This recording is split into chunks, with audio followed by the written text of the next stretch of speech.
Olá, meus amigos. Eu não tô em casa, viu? Mas vou conseguir fazer o vídeo mesmo assim, para não te deixar na mão. Domingo passado eu não consegui postar por causa da internet, mas acho que essa semana vai dar certo. Tomara, né? Para você que mandou a tua história para mim, eu ainda tô em novembro do ano passado. Que nessa história aqui que eu vou ler para você hoje, foi mandada para mim em novembro de 2023. Então, porque assim, tem semanas que chegam várias histórias, tem semana que chegam uma ou duas, mas então elas acabam acumulando, tá? Mas se você mandou a tua história para mim antes de novembro do ano passado e eu não li ainda aqui, manda um e-mail para mim. Talvez eu precise que você me reenvie, tá? Caso contrário, se você mandou no mês de novembro pra cá, eu vou chegar na tua história, tá? É porque elas acumulam, né? Então tá, nosso brasileirinho de hoje fala o seguinte. Olá, Vânia, bom dia pra você, sua linda. Ai, querido, né? Bom, já faz alguns meses que estou maratonando seus vídeos por uma curiosidade que me assombra há alguns anos. Nunca fui mórmon, mas cheguei a frequentar a igreja em datas comemorativas, já que na época, há 5 anos atrás, eu namorava com uma garota que frequentava a igreja. Começamos a namorar quando a família dela estava afastada da igreja, tá? 2 anos se passaram e eles voltaram a frequentar e senti coisas mudarem na nossa relação. Quanto mais ela se aproximava da igreja, mais mudava. A família dela gosta de mim até hoje e eu os amo imensamente. E apesar de não ser da religião, eles sempre apoiaram nosso relacionamento. Mesmo assim, essa minha namorada me disse que queria casar no templo. E eu, leigo, sem saber de nada, disse: bora, né? Daí ela me explicou tudo. Bom, eu sou ateu. Minha mãe é evangélica. Eu fui criado por ela e fui criado por ela. Sempre fui para a igreja desde criança, mas depois dos meus 14 anos comecei a morar com meu pai e foi em um tempo que comecei a me fazer várias perguntas. Cheguei à conclusão de que não existe um Deus. Eu expliquei isso a ela e mesmo assim ela me pediu para tentar. Os elders frequentavam a casa dela e isso me deixava muito desconfortável, uma vez que já havia percebido que nessas missões os elders são instruídos a procurarem uma esposa. Mesmo que isso não fique claro à primeira vista. Percebi isso quando as irmãs dela começaram a receber cartas desses missionários. Nunca liguei de procurar a aprender sobre essa religião, já que sou ateu e sou firme nas minhas crenças. Me coloca entre aspas. Ateísmo é uma crença, né? Certo dia, algo mudou nela. Não queria mais ter relações e não gostava nem mesmo de ir para minha casa assistir algo ou o que fosse. Vi que não dava mais e terminamos. Eu a amava, mas vi que o principal fator do término foi sem dúvida a religião. Não odeio a igreja dos santos dos últimos dias. Odeio quem prega aquilo sabendo que é uma mentira. Ela, por morar perto de casa e por termos amigos em comum, fiquei sabendo que ela se casou com um cara da igreja, porém que mora em outra cidade, a 250 quilômetros de distância. Depois de 1 ano e meio, olha só, voltou para a casa dela. A família dela me disse que não suportava o rapaz e que eles se casaram se conhecendo apenas 1 mês. Meu Deus. Onde eu quero chegar é que a igreja nos incentivou a isso só porque ele era o ideal e ela estava pronta. Hoje converso com ela ainda e somos amigos, porém ela continua na igreja e não quer saber de opiniões contrárias, mesmo tendo passado por um relacionamento abusivo que a igreja ficou de total acordo. Estou mostrando seus vídeos para ela, mesmo ela dizendo que tudo que você diz é mentira e que não se pode acreditar em tudo que se vê na internet.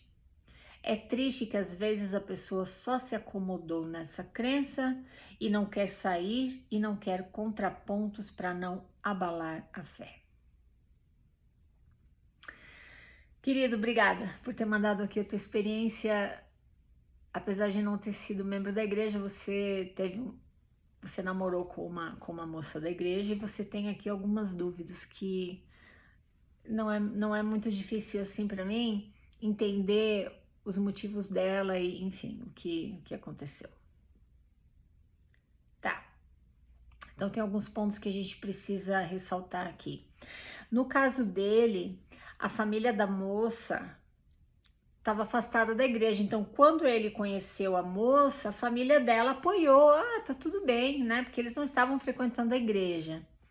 Mesmo famílias que frequentam a igreja ativamente, muitas delas não se importam de os filhos namorarem com não membros. Mas isso vai depender do tipo de membro que eles são, que os pais são, tá? Quanto mais fiéis, quanto mais comprometidos com a causa, quanto mais a sério eles levarem a religião, quanto mais a sério eles viverem tudo aquilo e acreditarem, quanto mais forte o testemunho deles, mais eles vão querer que os filhos se casem no templo. Para se casar no templo, claro, tem que ser com um membro da igreja digno. Bom, que nem no meu caso, falar em casar fora da igreja, meu Deus, nem pensar, nem namorar podia. Eu, adolescente ali, já te contei aqui, né? Tive meus namoradinhos fora da igreja, era um inferno. Enquanto eu não terminava com eles, não me deixavam em paz. Meus pais e o bispo também, entendeu? Então existe esse preconceito, porque o que eles gostam de dizer é que, né, precisa ser alguém que pense do mesmo jeito, que tenha as mesmas crenças para um apoiar o outro na igreja, brrr, aquele monte de coisa que na verdade só serve, só atende os interesses da igreja. Porque é claro que existem pessoas maravilhosas em todos os lugares e existem pessoas que você não pode confiar também em todos os lugares. Então você ser membro de uma igreja ou ser ateu, que é o caso dele, não é certificado de garantia de que aquela pessoa vai te fazer feliz ou infeliz. Isso é uma ilusão, mas que na igreja existe. O casamento eterno.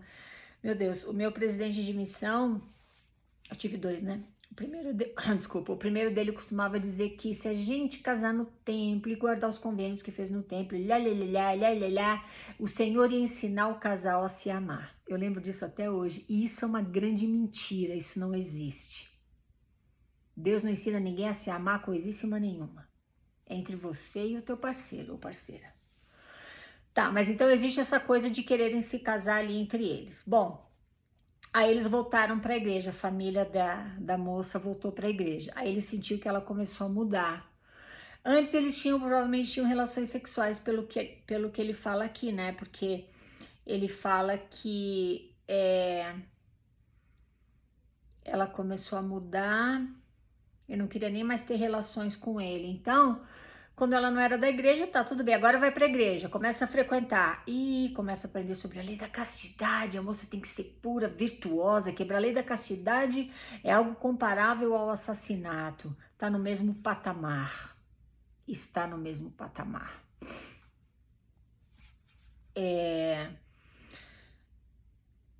Então ela, claro, ela deve ter se arrependido, passado pelo processo de arrependimento, sei lá o que lá. E aí, bom, agora não vou mais ter relações sexuais com o namorado.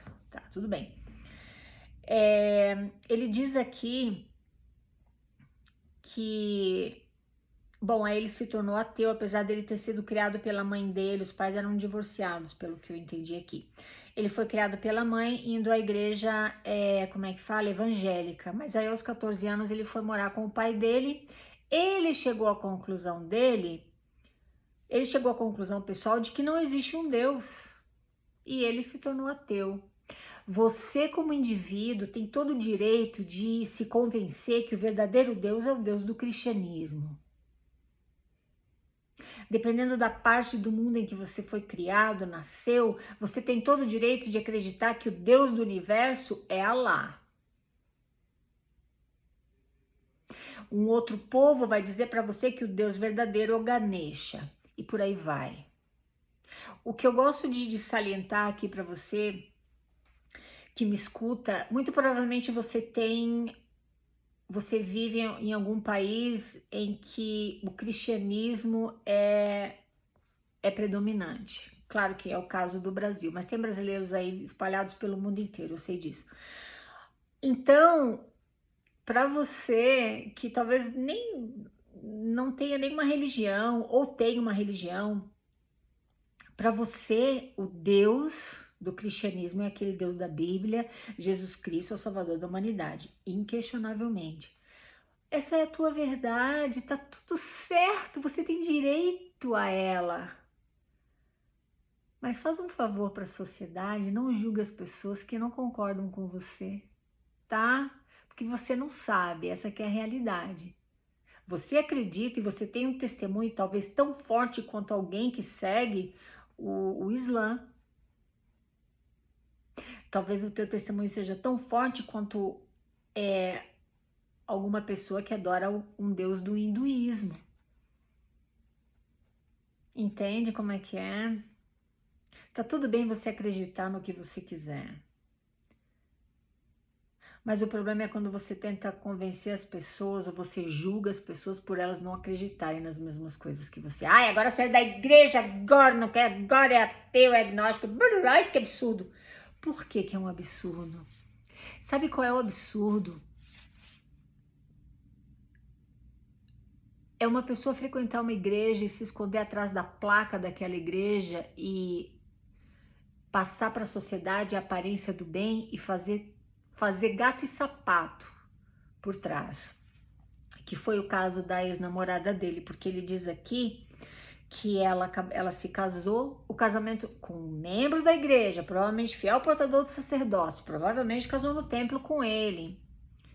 O casamento dela durou 1 ano e meio e ela foi abusada por ele, como ele fala aqui.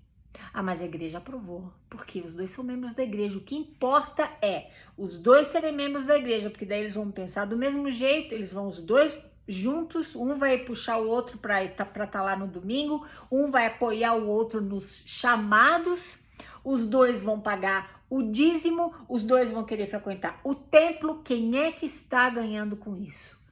A igreja.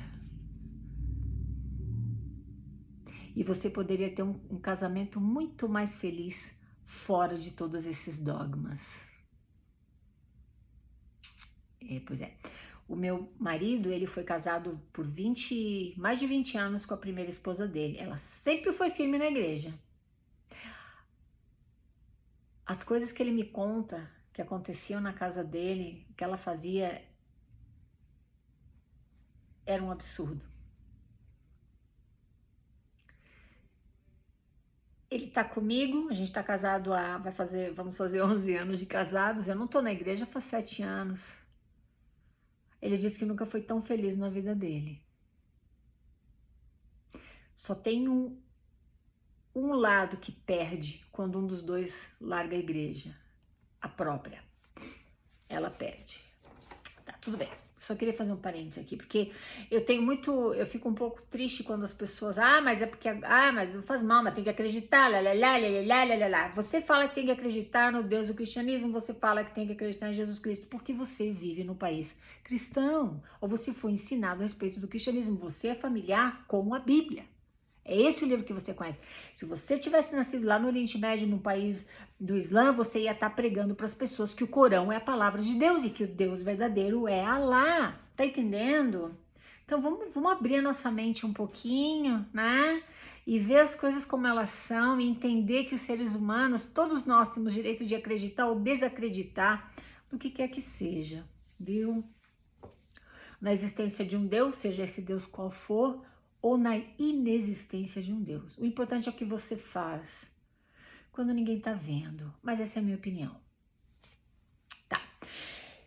Ele tá um pouquinho equivocado quando ele fala que o seguinte, que ele fala que os missionários frequentavam a casa da namorada dele, né? E ele diz que ele já havia percebido que nessas missões os elders são instruídos a procurarem uma esposa. Mesmo que isso não fique claro à primeira vista. Tá, querido? Então, na verdade, assim, ó, eles não são instruídos a procurarem uma esposa na missão, muito pelo contrário, tá? É feita uma lavagem cerebral tão forte na cabeça dos jovens que se eles se apaixonarem na missão, meu Deus, já é motivo para sentir remorso, tá? Muitos se conhecem, um conhece o outro na missão, enfim, e casam, mas fica todo mundo assim, ih, fubecou, lalala, lalala, tá, querido? Acontecem, mas não acontecem esses casamentos de pessoas que se conheceram na missão, mas não é algo que a igreja incentiva, como eles gostam de dizer, para não dizer que eles proíbem, né? Viu? Então, nesse caso aqui não é. Mas é normal, quer dizer, né? Se conhece, aí vai para casa, terminou a missão, ou é transferido, escreve cartinhas e tal, ou agora hoje em dia é e-mail, né? Por aí vai. Tá, tudo bem. Eu achei muito bacana o que ele fala aqui. É disso que essa atitude que eu acho bacana. Ele fala assim: não odeio a igreja dos santos dos últimos dias, a igreja mórmon. Odeio quem prega aquilo sabendo que é uma mentira. Esse é o problema, viu, querido? Muita gente prega achando que é verdade. E eu falo isso por experiência própria. Quando eu servi missão de 1 ano e meio, eu preguei para as pessoas, eu testifiquei como se eu soubesse, como se eu tivesse um testemunho de que Joseph foi um profeta de Deus, de que o livro de Mórmon é verdadeiro, que a igreja de Jesus Cristo dos últimos dias é a única verdadeira sobre a face da terra. Eu pregava tudo isso porque eu achava que eu tinha um testemunho, eu acreditava que era verdade. O oposto de fé não é medo, o oposto de fé é conhecimento. Então, muitas pessoas como eu, que foi meu caso, no meu caso eu frequentei, né? Não frequento mais. Mas muitas pessoas frequentam a igreja pela fé. E acreditam em tudo aquilo pela fé. Ah, mas eu orei, eu tive um sentimento, eu recebi um testemunho do Espírito Santo. Tá, então agora é verdade. Eu frequentei a igreja por 35 anos pela fé. Eu abandonei e retirei meu nome dos registros por conta do conhecimento. Tá? Então, muita gente não sabe, não conhece a igreja pelo que ela realmente é, porque existe o controle da informação, que, segundo Steven Hassan, é uma das características de seitas de controle mental. Não assiste aquele canal ali, não. Ih, ela é ex-mormon, ih, alguma coisa ela fez, tudo bem. Quer conhecer a história da igreja, quer aprender, vai aqui nesse site, tá aqui o site da igreja, tá tudo lá, vai lá. Ah, esse livro é anti-mormon. Não escuta o que estão dizendo. Eles tentam manter as pessoas presas pela fé, para que o conhecimento não tire elas de lá.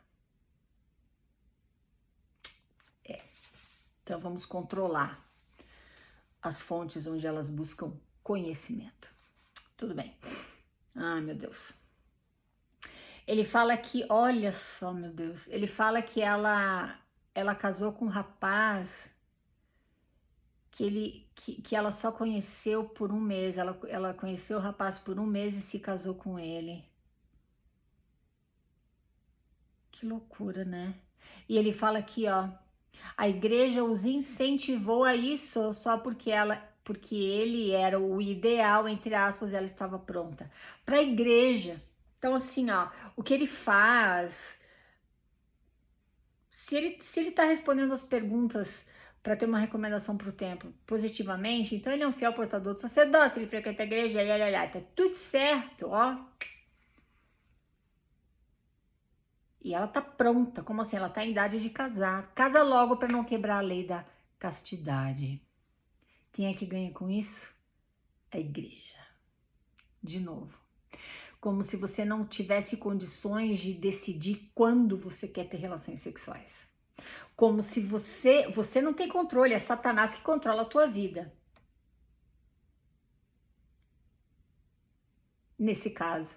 Porque Satanás vai fazer você quebrar a lei da castidade, com certeza. Casa rápido, não precisa conhecer. Claro que não é em todo lugar que é assim, mas nesse caso foi. E eu tive a mesma experiência no meu primeiro casamento.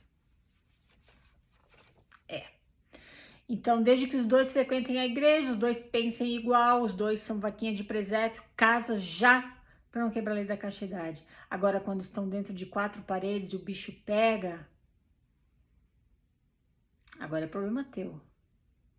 Tem que orar, tem que jejuar, ler o livro de Mórmon, faz noite familiar, vai pro templo com o teu companheiro. Ai, meu Deus, é a igreja que ganha com tudo isso, viu? Graças a Deus ela se divorciou, mas muitos não divorciam, muitos ficam lá às vezes uma vida inteira infelizes, mas acham que depois quando morrerem, ressuscitarem, Deus vai resolver tudo, vai ficar muito feliz para sempre. Então tá. Ele diz que ela continua na igreja, que eles são amigos e tudo, né? Mas ela continua na igreja e não quer saber de opiniões contrárias. Quando você faz parte de uma seita de controle mental, pessoas que desafiam a tua crença, ou você tem que tomar cuidado com elas, porque elas podem abalar o teu testemunho. Lembra da infantilização sobre a qual nós já conversamos aqui? Seitas procuram te manter dentro da bolha para você não ter chance de ter contato com pessoas que pensam diferente e podem te ajudar a ver coisas que ali dentro da bolha você não vê. Então, opa, evita essas pessoas. Cuidado com elas. Ai, meu pai. Tem gente que tem medo de mim, né? Só porque eu saí da igreja. Ai, não quero mais nem papo comigo. Então tá. Ele disse que tá mostrando meus vídeos para ela, mesmo ela dizendo que tudo que eu digo é mentira. Ele fala aqui, né? Mesmo ela dizendo que tudo que você diz é mentira e que não se pode acreditar em tudo que se vê na internet. E eu concordo, não se pode acreditar em tudo que se vê na internet. E eu sempre falo para você aqui, o que eu te digo sempre? Não acredita em mim. Se eu te deixei curioso ou curiosa ou intrigado, ou você está discordando, que bom! Vai aprender, vai pesquisar, pega esse telefone, pega esse computador, sei lá o que, né? E pesquise, procura, você não precisa nem de dinheiro hoje em dia, você tem na mão aí uma janela para o mundo inteiro, você pode descobrir e aprender tudo o que você quiser, né? Então, tá tudo bem que ela não acredita em mim. Muito provavelmente ela não tá pronta para abrir a mente para outras perspectivas em relação à igreja. Então, isso tem que ser respeitado, né, querido? Deixa ela, né? Se ela quer ficar lá, vai fazer o quê, né? Então, tá certo. E realmente, não acredita em tudo que você vê na internet, não. Tem muita bobagem aí, viu? Eu também falo bobagem, né? Muitas vezes eu falo bobagem, então não acredita na Vânia, não. Ixi! Vai lá procurar e aprender e descobrir e chegar às tuas próprias conclusões e decidir o que você quer fazer para tua vida, né? Sempre falo isso. E ele fala aqui que ele acha triste, né? Que às vezes a pessoa só se acomodou nessa crença, não quer sair e não quer contrapontos para não abalar a fé. Exato. Isso aqui, resumindo essa frase que ele falou, a pessoa tem medo. Ela precisa ficar ali dentro, porque colocaram medo na cabeça dela. Cuidado com o mundo lá fora. E lembra dos convênios que você fez no templo? Se você quebrar, você vai estar sob o poder de Satanás. As pessoas têm tanto medo que elas preferem nem escutar, nem saber de outras informações, porque o medo porque elas se tornaram escravas daquele medo. E eu também sei disso por experiência própria. Eu morria de medo. Quebrar meus convênios, quebrar o mandamento. Meu Deus, Satanás ia me pegar minha família. Então, eu acho triste, como ele fala aqui, eu concordo, eu acho triste. Mas a gente tem que respeitar a vontade das pessoas, a gente tem que respeitar o direito delas acreditarem no que quiserem, mesmo que às vezes seja pro próprio detrimento delas, mas a gente não pode forçar nada a ninguém, e ninguém, né? A pessoa tem o direito de decidir. E às vezes a gente tem que ficar de fora só apoiando e oferecendo o nosso amor e nossa compreensão, e eu vivo isso dentro da minha casa, porque meu marido também é membro da igreja fiel, né? Então, quando ele tem coisas para falar para mim sobre a igreja, eu escuto. Mas quando eu também tenho coisas para falar para ele contra a igreja, eu também falo e ele também escuta. Um respeita o outro. E é possível. E vale a pena colocar a religião acima de... Ou, desculpa, colocar nossos relacionamentos acima da religião. A igreja perde com isso, mas a gente só tem a ganhar. Essa é a minha experiência, viu? É isso aí. Muito obrigada por me escutar, meus queridos. Falamos na próxima. Tchau, tchau.